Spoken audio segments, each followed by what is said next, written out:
I'm joined now from Kyiv by Yevheniia Kravchuk, a member of the Ukrainian parliament for President Zelenskyy, servant of the People Party. Yevheniia, thank you so much for joining us today on the day.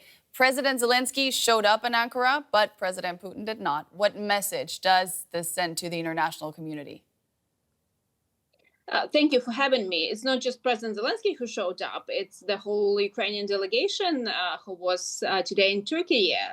President Zelenskyy, the Minister of Foreign Affairs, the Minister of Defense, a lot of other people who were ready to and showing the signs that Ukraine does want peace. And of course, Ukraine does want peace because we are the country that had been invaded and that pays the high cost of their lives. I mean, honestly, personally, I never expected Putin to show up. I mean, he doesn't leave the bunker that easily.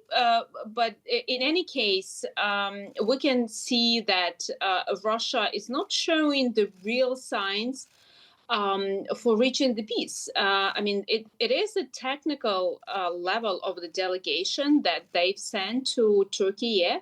And hopefully, I mean, we still hope that the decision on the ceasefire, at least, could be taken by this delegation. Of course, they would have to call, message to Kremlin every 15 minutes to have the response. But at the end of the day, that's what we want. We want to at least have a ceasefire. And then, of course, during the ceasefire, to have the peace talks that could lead to some results. Do you think Putin is genuinely interested in a ceasefire at this point? Well, personally, no. I don't think that he is interested at the end of the war or the ceasefire. But that's his, side of the story. It doesn't have to be actually the outcome of the play that Russia plays. So hopefully that some decision will be taken after these days in Turkey. I mean, the decisions by partners in the terms of sanctions that could be put to Russian Federation for them to actually, let's put it, want peace and want the end of this war.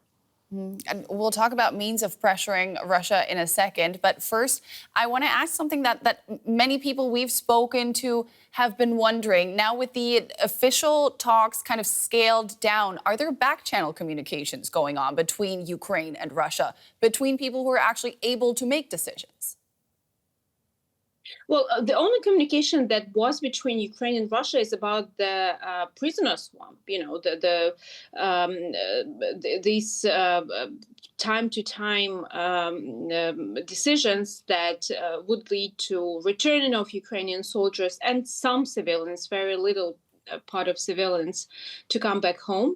But that's barely it. And I don't think that any back channels could be a substitute to the level of decisions of Putin and President Zelenskyy at the end of the day. And of course, we have United States, we have Europe, also at the table, and their decisions are very important as well. Let's talk about the role of the United States, because Donald Trump suggested today that no deal will happen without a meeting between him and Vladimir Putin. What's Ukraine's position on that?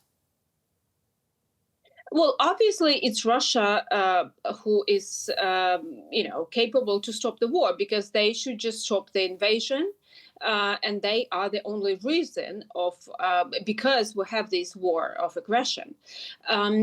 I think that Putin wants to be, someone that everyone wants to reach.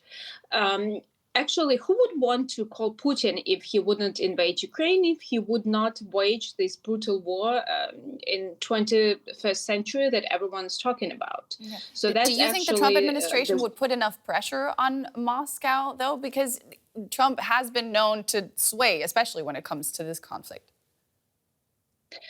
we do want American administration to put more pressure on Russia as being aggressor in this war, and Ukraine has been showing, especially President Zelensky, especially the last days and months, shown that Ukraine is not a problem. It's Russia that is a problem because they started it and they should end it. What means does the U.S. have to pressure Moscow at this point, you think? What would you like to see? Well, obviously, it's another package of sanctions. We're expecting sanctions from EU, but sanctions from United States, especially secondary sanctions, would be very harmful for Russian economy. And actually, Russian economy is in a very bad state right now. They have 0% of growth of GDP. And of course, sanctions from United States would make a difference.